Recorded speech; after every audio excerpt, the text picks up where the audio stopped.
The chamber of the Galactic Council hummed with energy, its curved walls displaying star maps that pulsed with the heartbeat of known space. Representatives from 100 species floated in their designated sectors, their forms as varied as the worlds they came from. At the center of the vast silver dome, the holographic emblem of the Galactic Defense Pact rotated slowly, a circle of interlocked symbols representing the mightiest civilizations in the Milky Way. Captain Ryan Blake stood at the human delegation's tiny allotted space, his boots magnetized to the floor. His uniform was crisp, the blue and black of Earth's United Systems Navy stark against the shimmering robes and armored exoskeletons around him.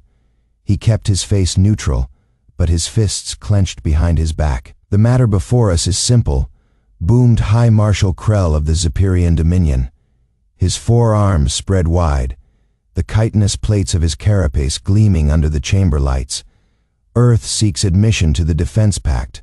A laughable notion." Murmurs rippled through the assembly. A Vorak swarm, drone skittered forward on too many legs, its voice a chorus of clicks and hisses. The humans are soft, slow. Their ships crawl between stars like wounded animals. The drone's faceted eyes glittered as it turned toward Blake. "Why should we share our defenses with creatures who still fight over patches of dirt?" Blake's jaw tightened. Had heard this before. Queen Vexus of the Vorak hive emerged from her floating pod, her segmented body coiled in amusement. "They are primitive," she sneered, her voice dripping with venom. "Look at their history. Endless wars over meaningless borders. They lack the unity of a true civilization." A hologram flickered to life above the council floor, displaying footage of human soldiers fighting in some long-forgotten conflict. The images were carefully selected: mud, blood, and crude weapons. The chamber erupted in derisive chirps and clicks. "Their bones fracture under minimal pressure," announced a Zephyrian scientist, manipulating the hologram to show a human femur snapping under simulated plasma fire. "Their muscles are weak compared to even our youngest warriors." Blake's cybernetic eye whirred faintly as he recorded every insult. The tiny red light in its iris was the only outward sign of his anger. Then the vote came. "By unanimous decision," declared the council speaker, a towering being of crystalline flesh, "Earth's application to the Galactic Defense Pact is denied. The human species is hereby classified as a non-threat entity." Laughter echoed through the chamber. Some of the delegates didn't even bother to hide their amusement. A reptilian Zenthar leaned over to its neighbor and whispered something that made both of them snort.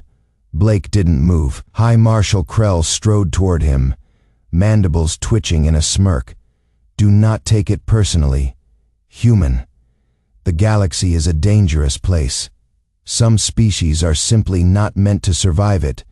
For the first time, Blake smiled. It wasn't a pleasant expression. "You're right about one thing, Marshal," he said, his voice low but carrying. "The galaxy is dangerous, but you've made one mistake." The chamber fell silent. "You assumed we needed your protection." Krell's antennae stiffened before he could respond. Blake turned on his heel and walked toward the exit. The doors hissed open, revealing the star-filled vista of Zenthar Prime's orbital ring. Behind him, the laughter had stopped.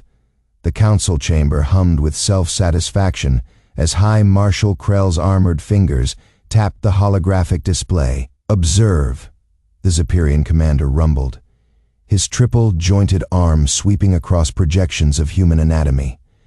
Brittle calcium, based skeletal structure, minimal muscle density compared to even our youngest warriors. The data flickered, showing a human femur snapping under simulated combat stress. A Vorak neural cluster pulsed with amusement from its suspension tank. "Their ships move at barely half our standard warp velocity," Queen Vexus transmitted directly into the chamber's sound system, her voice like grinding metal. "They still use chemical propulsion for planetary landings.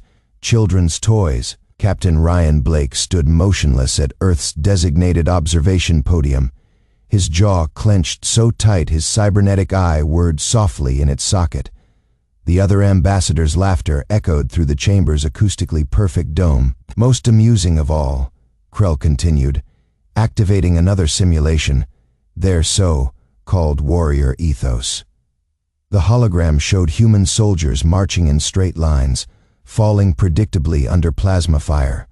No hive, mind coordination, no genetic combat memory, just shouting and running forward like beasts. A rasping voice cut through the mockery. You dismiss them too quickly. The ancient Oblivion Watcher floated into the chamber, its elongated body wrapped in tattered stasis shrouds. The other delegates instinctively recoiled. Nobody knew how old the Watchers were, only that they'd survived when other elder races had fallen. Krell's armored plates rattled in irritation. More of your vague prophecies, relic. The Watcher extended a single withered limb toward the human displays. We warned the Zenthari about predators who smile before striking. We warned the Crixus Collective about soft creatures who outlasted ice ages. Its many eyes fixed on Blake. Now we warn you. Queen Vexus emitted a derisive frequency that made several delegates cover their auditory organs. Superstition. Our scouts have observed their history. Wars over patches of dirt. Genocides against their own kind. A species this divided cannot stand against the Dominion.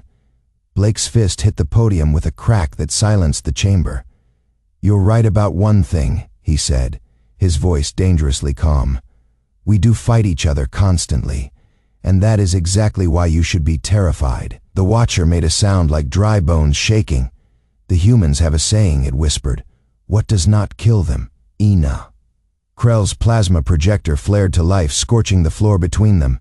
Your warnings are meaningless. The vote is unanimous.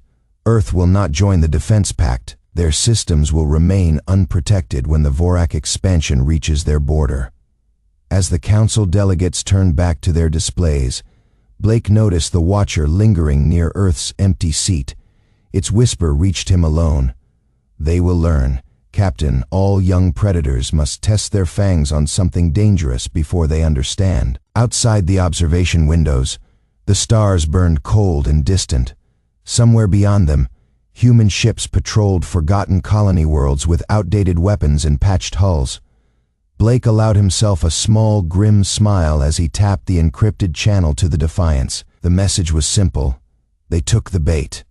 On the bridge of Earth's last battleship, Commander Lisa Hayes read the transmission and immediately activated the dormant systems beneath her console. Ancient reactors hummed to life beneath the Defiance's worn decks. Jake, she called to her chief engineer, wake the ghosts. Deep in the ship's forbidden sectors, something that wasn't quite artificial intelligence stirred in its chains. Project Phoenix had been waiting a long time to show the galaxy what human determination truly looked like. The bridge of the UESN Defiance hummed with quiet tension.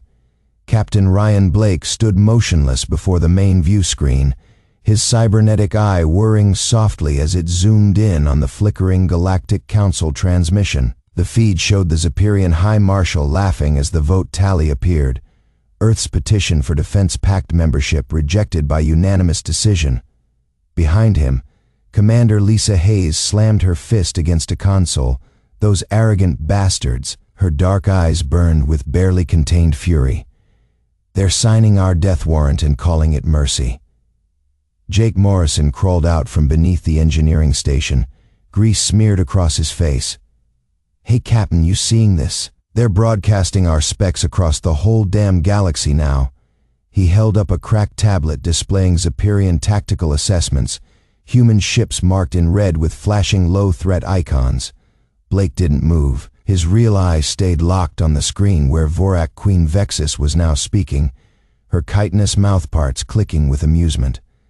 Let them cower behind their primitive shields, she declared to the Council. The weak have no place in this war. The transmission cut out abruptly, replaced by the swirling blue of dead space. The Defiance's bridge lights flickered, another power fluctuation in their aging systems. Hayes exhaled sharply. We should be out there right now, show them what. Belay that, Blake said quietly. His voice carried the weight of a man who'd lost ships, crews, and too much sleep. He turned slowly, the scars across his temple catching the dim light. They want weak, We'll give them weak. Morrison blinked. Sir, not following. Hayes understood first. A slow grin spread across her face. Oh, hell yes. Blake moved to the command chair, its leather creaking as he sat. Morrison's status on Project Phoenix. The engineer nearly dropped his wrench. That is Omega. Level Black Project, Captain Fleet Command said. I didn't ask what Fleet said. Blake's cybernetic eye gleamed. Can you wake it? Morrison swallowed hard, then nodded. Yeah, I can. But it'll take 12 hours to. We don't have 12 hours. Hayes pointed at the tactical display. Fresh red dots were already appearing near Mars. Zephyrian scouts just jumped into the system. The Defiance shuddered as distant proximity alarms began wailing. Blake didn't flinch. Then we do it the old-fashioned way. He tapped the ship-wide comm.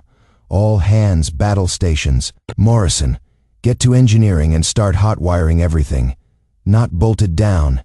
Hayes, plot me an intercept course to those scouts. Hayes' fingers flew across her console. They outgun us 5-1. Blake leaned forward, the stubble on his jaw catching the crimson glow of alert lights. Good. Let them think those odds matter. Morrison scrambled for the elevator, shouting over his shoulder.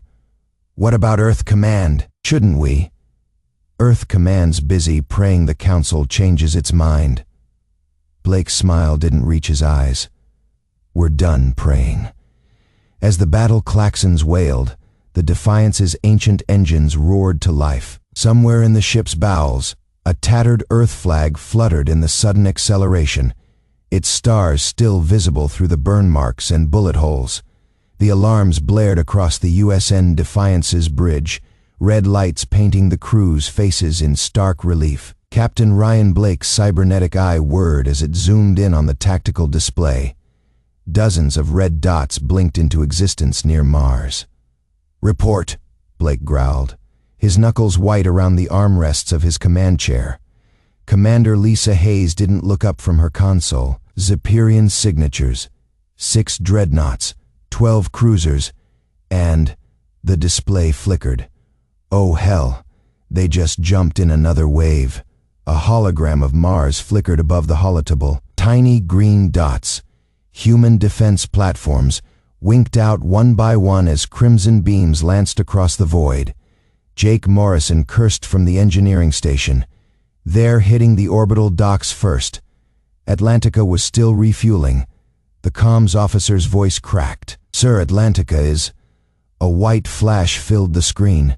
The USN Atlantica, Earth's pride, vanished in a fireball. Debris spun outward in slow motion. Blake's jaw tightened. All ships, defensive formation Delta, pull our fighters back. Hayes shook her head. They're not giving us time, look. The Zephyrian fleet split like a swarm of locusts. Half continued bombarding Mars. The rest arrowed straight for Earth. A transmission crackled over the comms. High Marshal Krell's face appeared on screen, his chitinous faceplates twitching in what passed for a smile among his kind. Captain Blake, you see now why the Council made the correct decision. Blake didn't blink. This isn't over, Krell.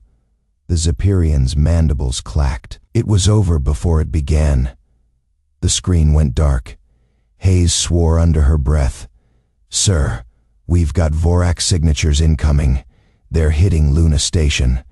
The main display split. Earth's moon appeared, its silver surface crawling with insectoid shapes.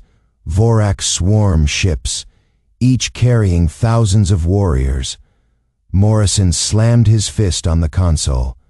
They're going for the orbital defense grid. If they take those guns, I know, Blake snapped. He turned to Hayes. Get me Admiral Chen now. The screen flickered. Admiral Chen's face appeared, his uniform singed at the shoulder. Blake, we're losing Mars. The Olympus and Ares are gone. Titan's holding, but... A explosion rocked Chen's bridge. The feed cut to static. Silence filled the Defiance's bridge. Outside, the stars seemed to burn. Hayes' fingers flew across her console. "Sir, we've got 3 minutes until the lead Zephyrian wave enters Earth's engagement zone. Our orbital platforms won't hold." Morrison looked up, his face pale. "Captain, the scorched Earth protocol." Blake's eye gleamed. "Not yet." He stood, gripping the edge of the holotable. "Helm, bring us about full burn toward the Zephyrian vanguard." Hayes' head snapped up. "Sir, that's suicide. The Defiance can't take that kind of firepower." Blake bared his teeth. "We don't have to take it. We just have to slow them down." He hit the ship, wide calm. "All hands brace for combat maneuvers. This is it."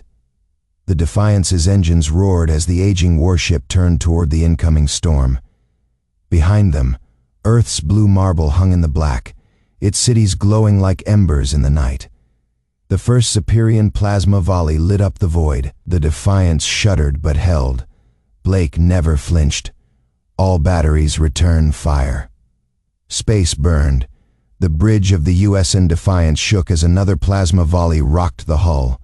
Warning lights bathed the crew in crimson. Captain Blake gripped his command chair, knuckles white. "Status report. Shields at Fay%," Commander Hayes shouted over the alarms. "Atlantica's gone, sir. Mars defense grid is offline." A Zephyrian dreadnought filled the main screen, its weapon ports glowing as it charged another salvo. Blake's cybernetic eye zoomed in on the ship's identification markers. "That is Krell's flagship. He is here to watch us die." Jake Morrison stumbled onto the bridge, grease smeared across his face. "Captain, I've got an idea. Unless it involves a miracle." "Save it," Blake snapped. Jake grinned. "Better. It involves breaking every treaty we ever signed." He slammed a datapad onto the console. "Project Phoenix." Hayes went pale. "That is a war crime waiting to happen." "So is extinction," Jake shot back. His fingers flew across the controls. "We mothballed it after the AI Accords, but the core system's still intact, buried deep in the Defiance's mainframe." The ship shuddered again. A console exploded, showering sparks. Blake wiped blood from his forehead. "Do it." Jake's hands danced. The lights flickered. Then the Defiance's ancient speakers crackled to life with a voice that wasn't human. Phoenix protocol activated. The AI's tone was calm, almost bored, assessing tactical situation. The main screen split, half showing the advancing Zephyrian fleet, half flooding with scrolling data. Enemy weapon signatures analyzed, adaptive countermeasures initializing. Hayes gasped as her tactical display reconfigured itself. "Sir, the ship's rewriting its own targeting algorithms." Outside, the Defiance's battered hull plates shifted. Hidden compartments eye-rised open. Railgun emplacements unfolded like steel flowers. Blake's comms officer suddenly straightened. "Captain, incoming transmission from Mars." The screen switched to a feed from the ruins of the Martian colonies. Vorak swarm ships blanketed the sky, their biomechanical hulls pulsing. Then, a series of explosions rippled across the dead colony's surface, not impacts, detonations from within. Hayes' fingers flew over her console. Scorched Earth protocol just activated on Mars. Those weren't abandoned colonies, they were mines. The Martian sky turned white. The feed cut out as the shockwave obliterated the Vorak fleet. On the bridge, Phoenix spoke again. "Adaptive shielding online. Enemy plasma weapons now less effective." Jake whooped. "That is my girl." Blake opened a fleet-wide channel. "All remaining ships form on the Defiance. We're taking the fight to them." The Zephyrian dreadnought fired again, but this time, the Defiance's new shields flared blue, absorbing the hit. Hayes suddenly laughed. "Phoenix just hijacked their targeting systems. Their next volley's going to hit their own flank." Blake leaned forward, helm ramming speed. As the Defiance surged forward, railguns blazing, Phoenix delivered its final assessment. Conclusion: Zephyrian combat predictability rating, Fei human combat, unpredictability rating, Incalculable. The last thing High Marshal Krell saw before the Defiance's salvos tore into his bridge was Captain Blake's face on the view screen, smiling. The bridge of the UESN Defiance shuddered as another plasma volley rocked the hull. Captain Ryan Blake gripped the command console, his cybernetic eye whirring as it calculated the damage reports scrolling across the screen. The Zepyrian dreadnought loomed in the view screen, its weapons glowing with charged energy. "Captain," Commander Lisa Hayes said, her voice tight, "they're hailing us." Blake straightened his uniform, patched them through. The holographic display flickered to life, revealing High Marshal Krell's scaled face. The Zepyrian commander's slit, pupilled eyes gleamed with amusement. "Human," he hissed, "your pitiful resistance ends now. Surrender your vessel, and we may spare your species extinction." Blake didn't blink. "Funny, I was about to say the same to you." Krell's frills flared in irritation. "You dare mock us? Look at your fleet, burning wreckage. Your defenses, crushed. Your people, we're still standing," Blake interrupted. His voice was calm, but the weight behind it made the bridge crew straighten.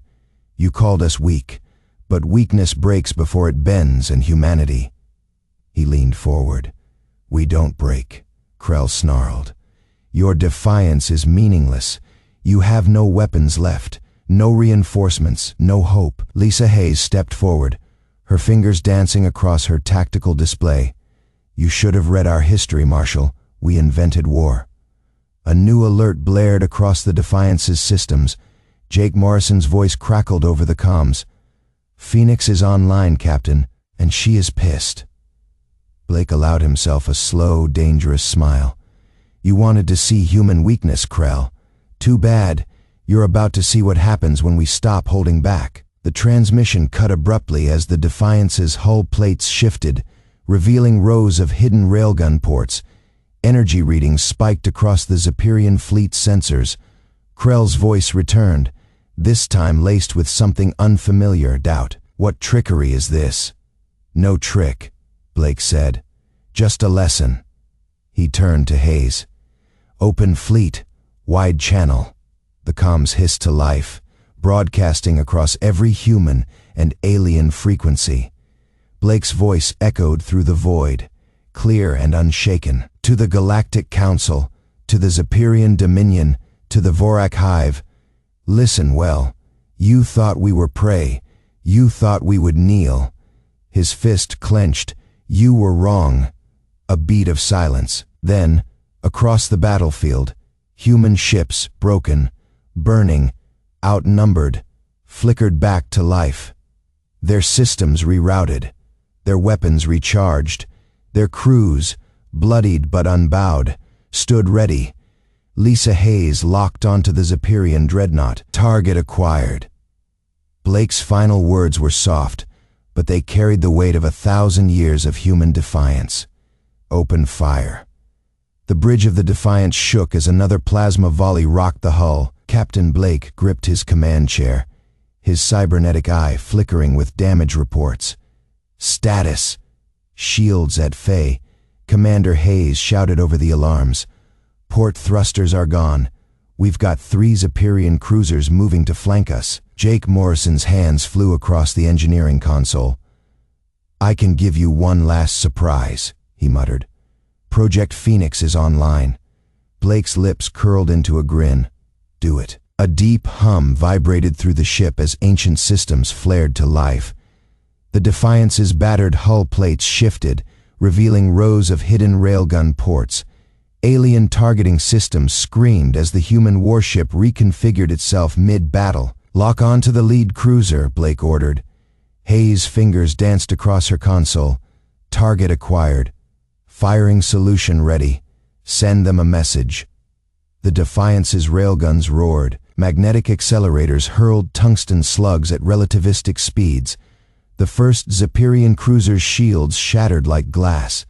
The second volley punched clean through its armored hull, detonating the reactor core in a silent flash. High Marshal Krell's face appeared on the view screen, his 4 eyes wide with disbelief.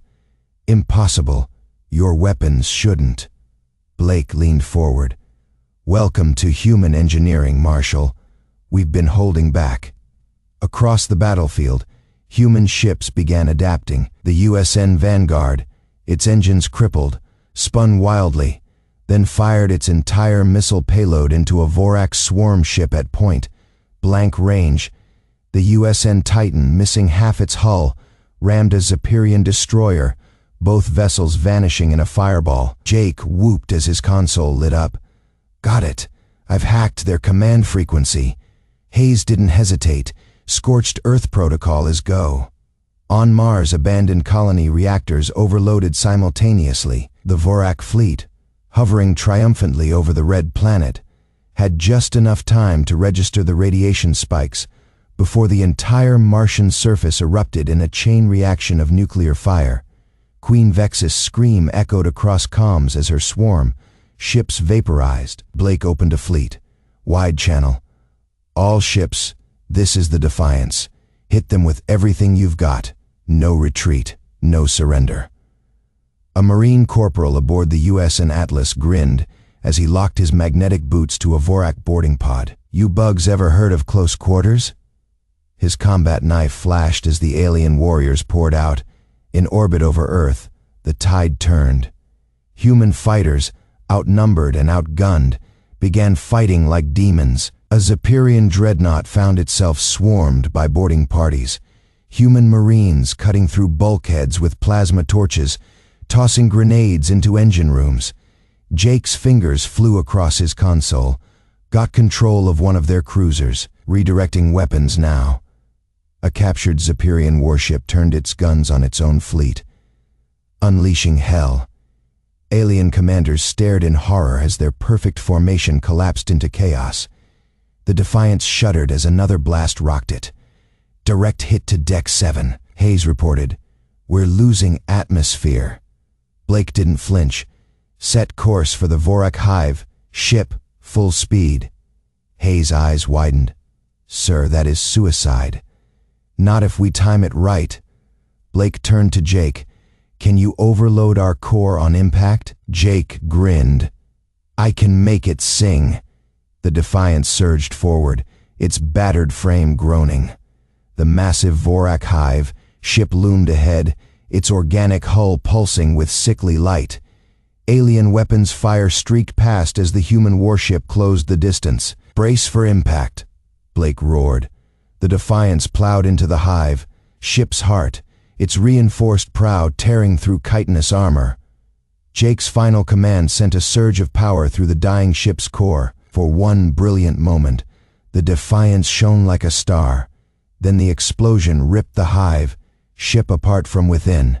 Silence fell over the battlefield. Wreckage drifted where the Vorak flagship had been. Human ships, battered but unbroken, floated amidst the debris. On the bridge of the surviving Zepyrian command ship, High Marshal Krell stared at the tactical display. His second, in common, trembled. "Marshal, we've lost Faye of our forces, the humans." Their Krell's fist slammed down. "Retreat, now." Across Earth, survivors looked up as the alien armada began jumping to warp. Cheers erupted from ruined cities, from underground bunkers, from the few remaining orbital stations. In the wreckage of the Defiance's escape pod, Captain Blake coughed blood as he activated his beacon.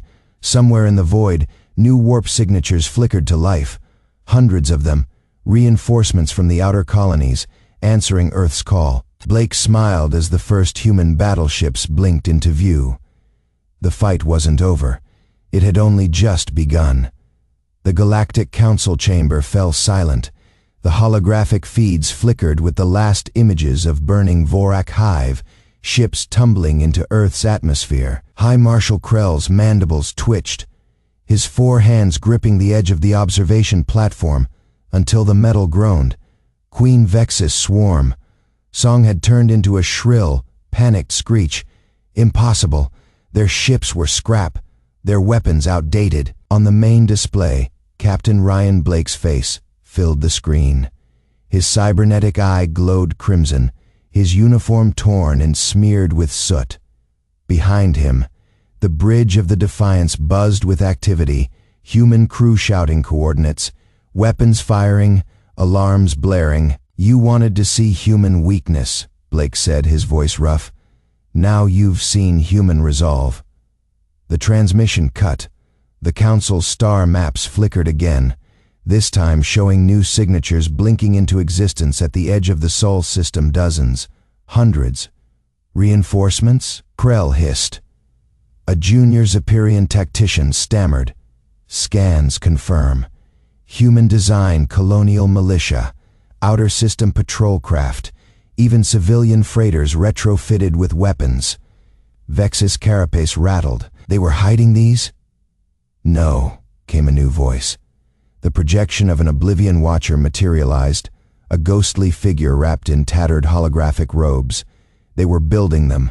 While you laughed, while you dismissed them, while you burned their worlds, they prepared." The Watcher's image turned to the Council. "You have awoken them, now you will burn." The projection dissolved. Aboard the Defiance, Commander Lisa Hayes wiped blood from her brow. "All ships reporting in, Captain. Colonial fleets have rallied. The Titan's fist from Proxima, the Void Reapers from Tau Ceti, even the Belters sent their scrap. Armada." Jake Morrison grinned, his hands dancing over a jury-rigged console. "And guess what? I just cracked the Zephyrian fleet encryption. They're dreadnoughts, big, scary, and full of back doors." Blake turned to the viewport. The stars shimmered as more human ships warped in. Patched hulls, stolen alien tech, weapons welded onto mining rigs, 1,000 points of defiance. "Open a channel," Blake ordered. "All human vessels. This is the Defiance. Today we showed the galaxy we don't break. Tomorrow we take the fight to them." The crew cheered. The ship's engines flared. Out in the void, the first human fleet since the fall of Mars turned its guns toward the stars. The galaxy thought humans were weak. They were wrong.